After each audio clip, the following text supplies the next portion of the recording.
managano kayo, pagpapala, kapayapaan, at kaliwanagan, ngayon at magpakailanman.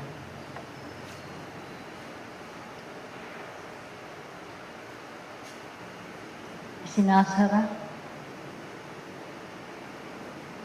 ang mga pahina at kabanata ng buhay ng tao. At muli ay bubuksan ito sa panibagong yugto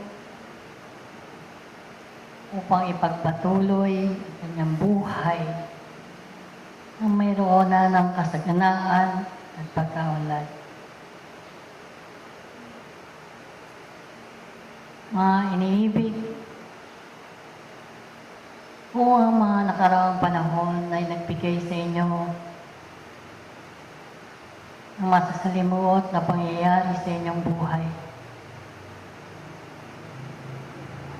at naalpasan ninyo ang mga bagay na ito,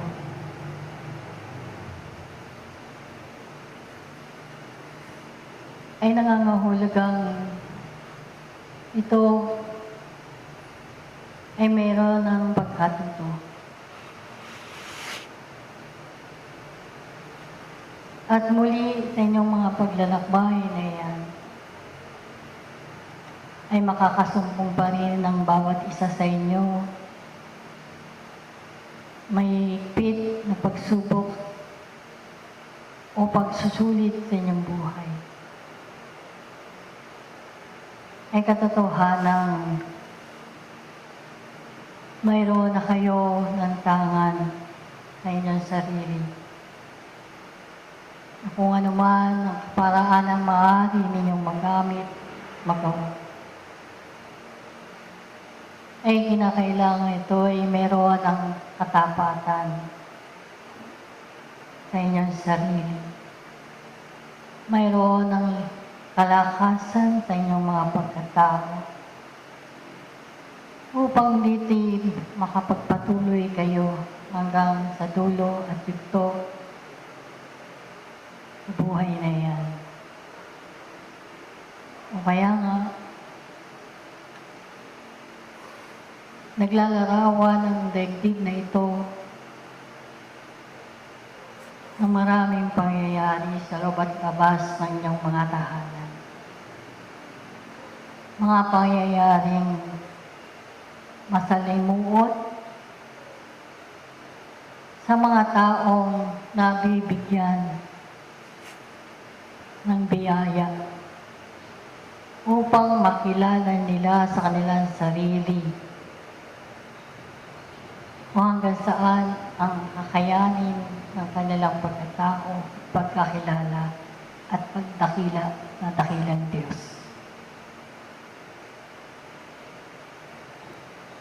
Walang pipiliin sapagkat ang Diyos ay mapagmahal. Walang tinatangi. Kung kinakailangan maunlad ang bawat isa, ay nariyan ng maraming sangay upang dito'y palaganap sa lahat at bawat isa upang matanggap ninyo ang layunin ng inyong pagkapanao sa kapatagan ng lupa.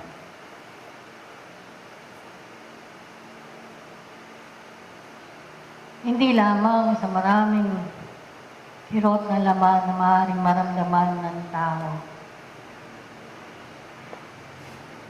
Hindi lamang sa mga digmaan,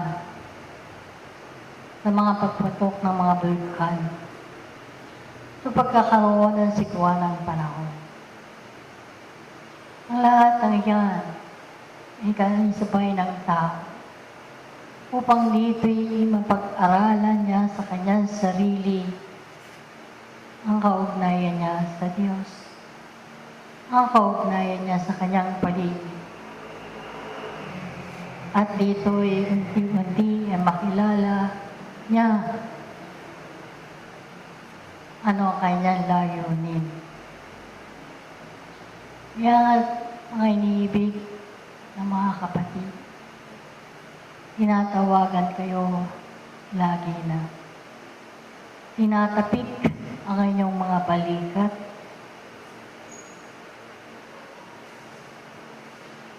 Pinadarama sa inyo ang kanyang haplos ng pagmamahal sa inyo upang kayo'y makapagpatuloy sa walang hanggan ninyong tungkulin sa balat ng lupang ito.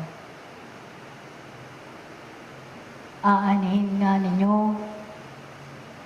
ang maraming kayamanan ng lupa.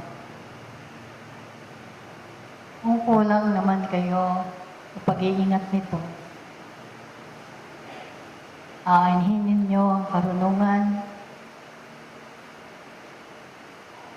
Kung sa karunungan ay ipahat din sa inyong sarili at hindi ninyo nakikilala ang inyong kapwa at nagkakaroon kayo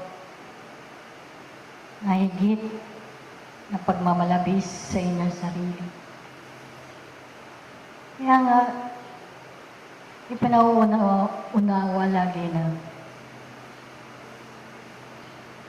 ano ang layunin ninyo. Ano ang nais nang makamit sa inyong sarili. Kung ang katawang lamang niya ay ibinigay, ay kinakailangang pag-ingatan at mahalin din ninyo. Kapagkat ang mga lamang iyan ay kasangkapan ng inyong mga espiritu na siyang magpapatuloy sa kanyang paggawa. Kung nagmamalibis naman kayo sa katawang lamang iyan, ay katotohanan kayo rin ang magbibigay sa inyo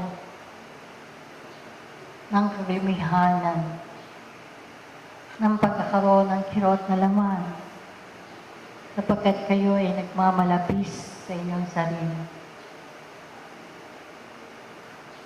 Kung ang inyong kaisipan naman ay mahina at lagi na'y nadarama ninyo ang udyok ng mga mabababang espiritu, ay katotohanan din na kinakailangan ninyong palakasin ang inyong kaisipang iyan at manatili ang inyong paghawak sa puno ng ubas na kailanman ay hindi kayo pababayaan sa inyong sarili. Kung kayo ay lagi nang nananatili sa pakikipag-ugnayan at pagdadala at pagdalangin at humihingi kayo ng gabay sa inyong mga protektores, ay hindi kailanman kayo pababayaan. Kung dumaro naman kayo sa kahirapan ng buhay, ay nakadarama din na itong kaparusahan. Hindi, mga kapatid. Sapagkat ang buhay ay patuloy na umiikot. Ito'y parang gulong na minsa'y nasa ibabaw at minsa'y nasa ilalim. Balit ano man ang kalagayan ng tao, ay kinakailangan niyang panatilihin ang kanyang pagdakila ng Diyos. Kanyang pananampalataya, ang pagbabawon ng kababang loob sa kanyang sarili, upang siya tunay na makaibig sa kanyang kapwa nilikha. Kaya nga, nasa sa inyong mga kamay at palad kung paano ninyo palalakasin ang inyong sarili. Nasa sa inyong pagsisikap. Kung paano ninyo payayabungin ang butil ng mustasang sumasa inyo. Upang dito'y makapagpatuloy kayo, mayroon ang kaligayahan sa inyong mga puso. Mayroon kayo na nadarang ng kapayapaan sa inyong sarili. Kaya nga, kayo ay tinatawagan. Sa inyong mga dakilang tungkol, hindi kayo mabubuhay ng para sa inyong sarili lamang. Hindi kayo ay nabuhay para sa lahat. Sapagkat kayo ay isa. Kayo ay isang bahagi ng kabuuan. Ito ang maliit kong alay sa mapalad ng umagang ito. Naway lagi ninyo ipagpatuloy ang pag-ambil ng kapayapaan sa apat na sulok ng daigdig. Sapagkat darating ang malaking unos sa inyong kalagitnaan na makapagbibigay sa inyo ng pagkagulantang na sana'y naroroon ang inyong kahandaan sa mga bagay na ito. Katotohanan, ang lahat ay papalihin